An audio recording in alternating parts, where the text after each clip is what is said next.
Welcome, everyone. My name is Katelyne Weber, and I'm a certified hypothalamic amenorrhea practitioner who has walked through period recovery myself. I know firsthand how confusing and isolating this journey can feel, and I'm so glad you're here. You're accessing the three-part DIY period recovery starter guide, and my hope is that by the end of these modules, you'll feel informed, support, and equipped with the tools you need to begin your recovery journey. I've designed the series to be both straightforward and practical, while also helping you understand the why behind many of the recommendations may have heard from other practitioners. You don't need to guess your way through period recovery. There's real scientific evidence behind what helps your body restore your menstrual cycle. My goal is to help you understand that evidence in a way that feels simple and doable so you can take confident steps forward in your healing journey. Today, our goal is to understand hypothalamic amenorrhea, or HA, which is what you'll normally hear me call it. If your period has gone missing, my hope is that this information will bring you both clarity and direction. Together, we'll explore what HA is, why it happens, and what it means for your body, so you can take the next steps toward healing with confidence. So, before we start, I just want to be clear that I am a certified holistic hypothalamic amenorrhea practitioner. Yes, it's a mouthful, but I'm not a doctor and I'm not your personal practitioner. What that means is that this information is generalized and for educational purposes only. You should always consult your healthcare provider for testing, diagnosis, and treatment. And if you want more specific guidance for your journey, I also offer my private coaching program.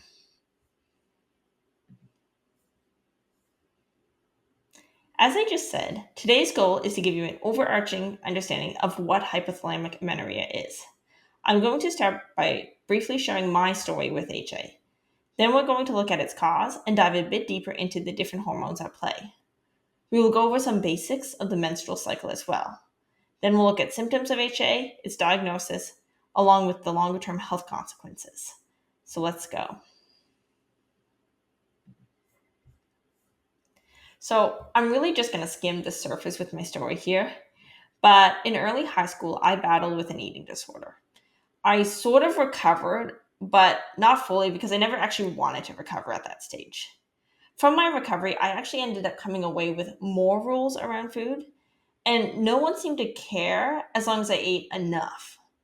I was also an avid, though certainly not a great runner, and I prided myself in being healthy. But deep down, I knew that the mental noise I had around food was not right. And even if my behavior seemed normal, I just knew something was off. Yet, I felt as if there was nothing I could do about it. And then in my mid 20s, I was working as a school teacher and my job was hard. I was discontent, and there were a lot of other things going on in my life that I had no control over. And from that, I realized, well, I could control my eating and my exercise. And it was a slow fade back into my extreme habits. But as an adult, no one noticed. In fact, I didn't even notice for quite some time. I thought dieting and exercising for 2+ hours a day was just the healthy thing to do. But when my husband and I decided we wanted to try to start having kids, and I came off birth control, I was shocked to find that my super healthy self would actually be the thing that would prevent me from being able to get pregnant. It took me 1.5 years to get my period back, and then another 6 months to get my cycles healthy enough to be able to conceive. It was very frustrating, and it was a lonely season. It felt hard to find both answers and the support I needed. And the picture I actually have here is of Haagen-Dazs that my mother bought for me after their fertility doctor prescribed me to eat Haagen-Dazs every day because she's told me that worked for most of her clients without a period. My hope is that I can give you more concrete, tangible information and tools you can walk away with to help you recover your period, besides telling you to eat Haagen-Dazs. So let's first start by talking about what is hypothalamic amenorrhea. So amenorrhea means you're missing your period for 3 or more months. Hypothalamic amenorrhea, or HA, happens when the brain's control center, the hypothalamus, is suppressed because your body isn't getting enough energy. This energy gap usually comes from a mix of overexercise and undereating. In other words, energy input doesn't match energy output. While this imbalance can affect both men and women, studies show women are much more sensitive to it. Even significant weight loss alone can sometimes be enough to trigger a missing period. It's also important to know that you do not need to have a low BMI to suffer from HA. Other stresses in your life can also affect your cycle, but stress alone isn't going to be enough to stop your period long term. Chronic missing periods almost always means that there's going to be some kind of energy imbalance component, meaning your body isn't getting enough fuel to match whatever it is that you're spending. Genetics also will play a role, and sometimes that feels really unfair. I know it did for me. But some women's bodies are just simply more sensitive to low energy availability than others. Think of it this way: your body is actually really good at switching into survival mode when it senses an emergency. So, if we were in a survival situation, your body's actually going to perform really well. Because a missing period is just your body's way of trying to protect you. It detects what feels like a famine or maybe an intense stress happening, and it decides it's not safe to reproduce right now. Your body is smart and it was designed with purpose. So I do coach from a Christian perspective, and I believe HA is a reminder of how intricately and wisely we were created. God designed our bodies to know that if there isn't enough energy available, it's not safe to sustain the energy demanding process of pregnancy and birth. Rather than working against you, your body is responding exactly the way your creator designed it to. Finally, it's important to know that HA and relative energy deficiency in sport, or RED-S, are related, but they're not the same. RED-S can occur in both males and females and involves hormonal disruptions, poor bone health, and a decline in performance. For women, HA, or not having a period, can be a symptom of someone suffering from RED-S.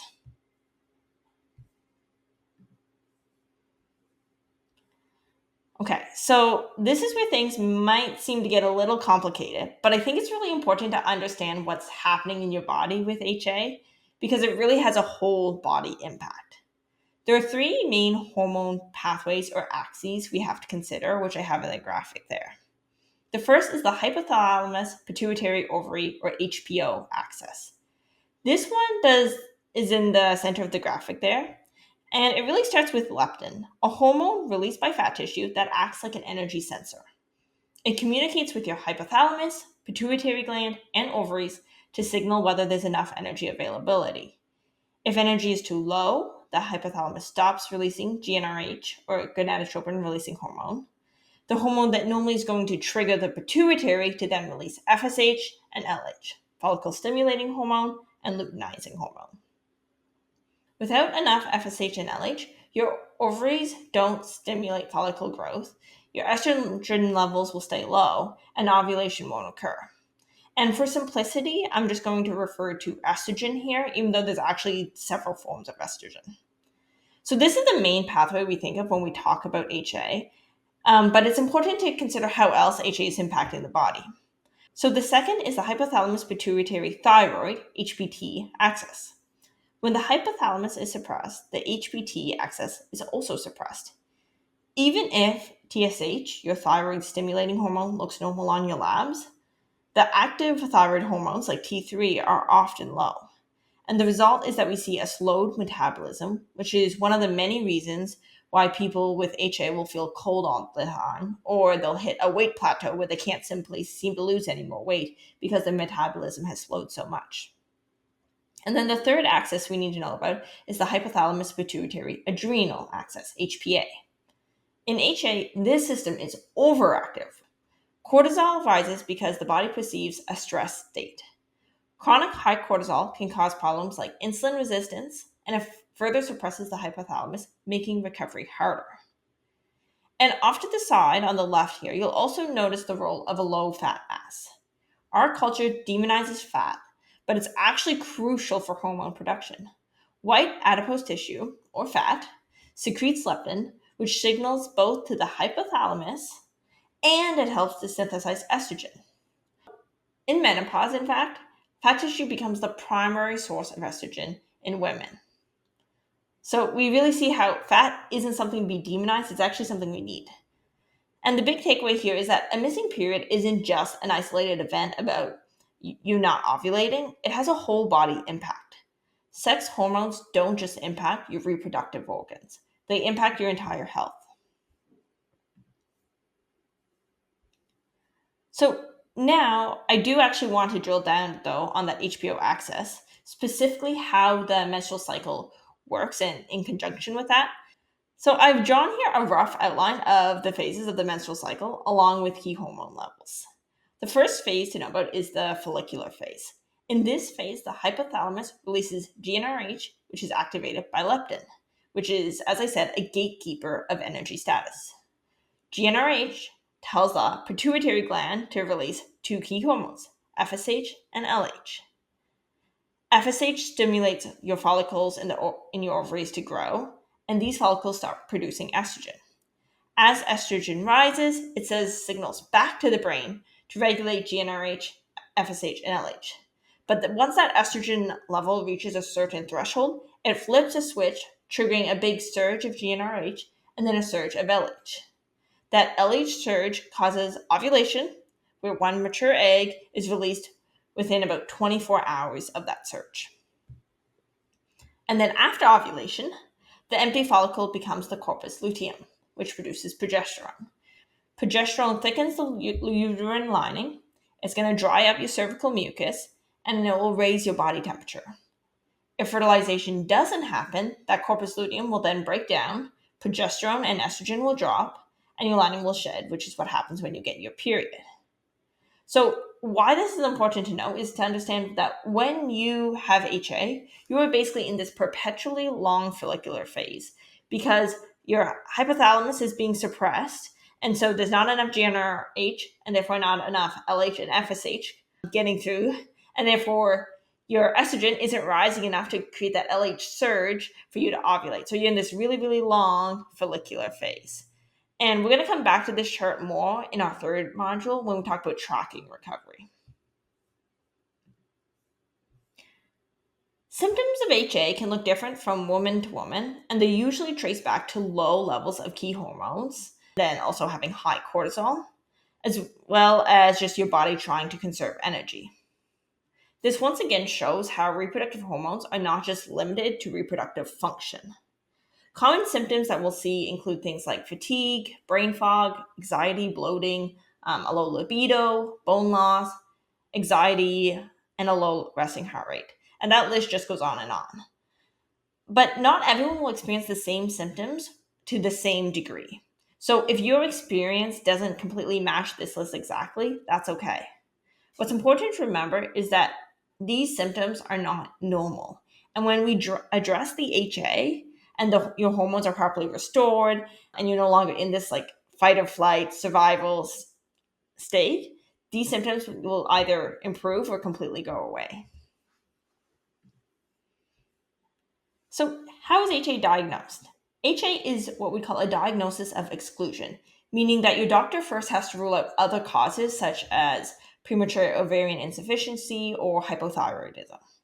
And once those are excluded, blood work can be used to give clues that point towards HA. Typically, estradiol or estrogen, FSH, and LH are all going to be quite low.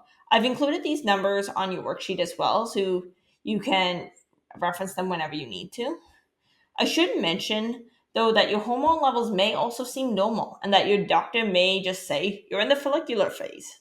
But if ovulation never happens, it's not normal to have, a 7-month to 10-year follicular phase. So even if your hormone levels are in the follicular phase range and you never ovulate, that's a problem.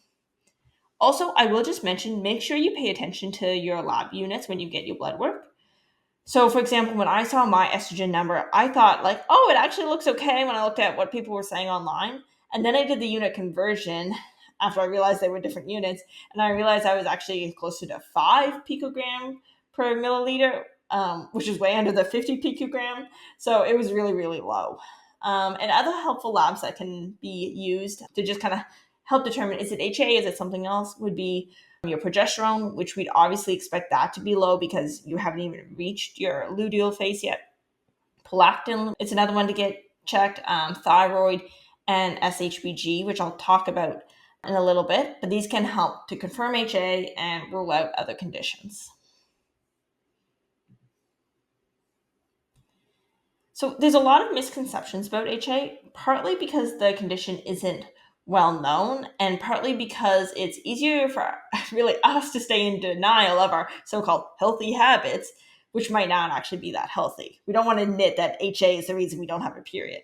So one common mix-up is between HA and PCOS. Many women with HA are initially misdiagnosed with PCOS or lean PCOS, likely because PCOS has become such a widely recognized term in the health world. The major difference is that HA is caused by a suppression of the hypothalamus, whereas PCOS is associated with large surges of GnRH from the hypothalamus, leading to high levels of LH. So we never get that high level of LH, which you do get that large surge when you have PCOS.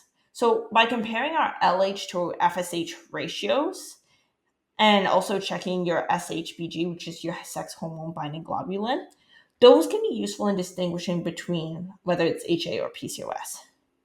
In HA, both LH and FSH will be low, and SHBG will be higher than it would be for someone with PCOS.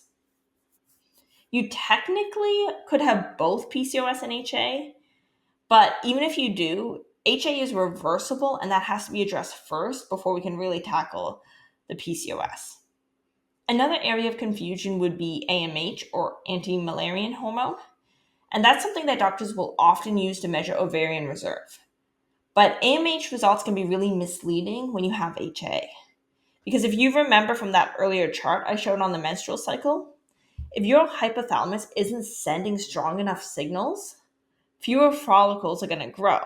And since AMH is going to be something that's going to be secreted by growing follicles, your AMH should clearly look low, but that doesn't actually mean your egg supply is low. You're just not having your follicles growing, maturing, and developing. And then the last one to talk about is the Provera challenge. So doctors may prescribe Provera, which is a synthetic form of progesterone, to try to induce a bleed. Some women will get one, others won't. But it's a misconception that Provera jumpstarts your period. I was actually scared to take Provera early on in my recovery because I didn't want to cheat recovery. But trust me, you can't cheat it. It won't work, like simple as that. Provera simply acts like progesterone in your body, which is something that your body would produce after you ovulate. So it's not fixing that upstream problem of your hypothalamus being suppressed. And it's not going to cause you to ovulate because progesterone's only going to be released after you ovulate. So we really have to fix that upstream problem of your hypothalamus releasing GnRH to start your hormone cascade to get you to ovulation. And what drives the hypothalamus? Your energy status. So until the body senses enough energy through signals like leptin, which is stored in your fat tissue, ovulation won't resume. The only way to restore healthy cycles is by increasing energy availability.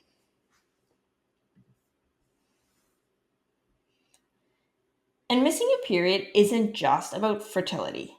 Obviously, without ovulation, you cannot get pregnant, but there are other health concerns too. The first one is bone health. This is probably the most well-known risk, and often why doctors prescribe birth control to protect your bones. But synthetic hormones will only cause a withdrawal bleed. They won't solve the root issue. Estrogen and progesterone are both essential for bone formation and reducing bone breakdown, along with other hormones as well. Women with HA are at a greater risk for osteoporosis and osteopenia, even at a young age. Stress fractures and injuries are also going to be more common. I should also mention that taking a calcium supplement won't just fix your low bone density problem, because when you have low estrogen, which you do when you have HA, it actually limits your intestine's ability to absorb it. And it's just sort of crazy how much estrogen plays a role in our bone health. So, for example, just 6 months of low estrogen can put bone density on par with a woman who's in her 50s. And since we know peak bone mass happens in our teens and in our 20s, HA during these years can cause long-lasting damage if we don't address it. I say that, but I've also worked with clients who have had osteopenia, and then through improving their nutrition, improving their energy availability, have actually no longer had osteopenia when they go back and get a scan. So it is reversible if we tackle it in time. So the next health risk you have to consider is your cardiovascular risk. On the outside, women with HA may look healthy, but low estrogen removes a key layer of heart protection. Estrogen helps your blood vessels relax, lowers inflammation, and supports the inner lining of your blood vessels. Even women who have normal cholesterol and blood pressure can face higher cardiovascular risk if estrogen is low. And when it comes to mental health, low estrogen has a powerful influence on serotonin. Low estrogen leads to low serotonin, the two are connected, which is a major hormone in mood regulation. And it is a bit of a perfect storm, as I find our HA habits can lead us to higher anxiety, which drives us to engage in further HA habits as a form of anxiety relief. And then this causes a further suppression of the hypothalamus and then low estrogen, perpetuating this anxiety cycle.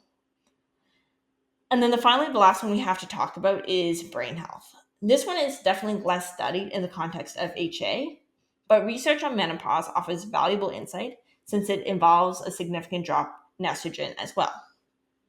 Estrogen protects the brain, supports memory and learning, and reduces the risk of Alzheimer's disease. While we don't have definite research on HA and brain health, prolonged low estrogen may have similar long-term effects. And personally, I didn't want to take that risk. I want to remind you here that your body is not broken. It was created by God with incredible wisdom, and what you're experiencing, though it may be terribly hard, it is your body's natural response to protect you. HA is completely reversible, and I'm here to help you with that journey. So, in terms of what's next, the first step here was understanding your body and what's happening with hypothalamic amenorrhea so you can give your body the energy and the support that it needs. In the next two modules, we're going to go deeper into the nutrition you need to know for recovery, exercise considerations, lifestyle factors, and then how do you even track your progress to know you're moving the needle at all. I'm also going to touch on my faith and identity because healing is both a body thing, but it's also a soul thing. And by the end, you're going to have a clear plan to help you restore your cycle and support your overall health. So I hope this was helpful for you, and I'll see you in the next one.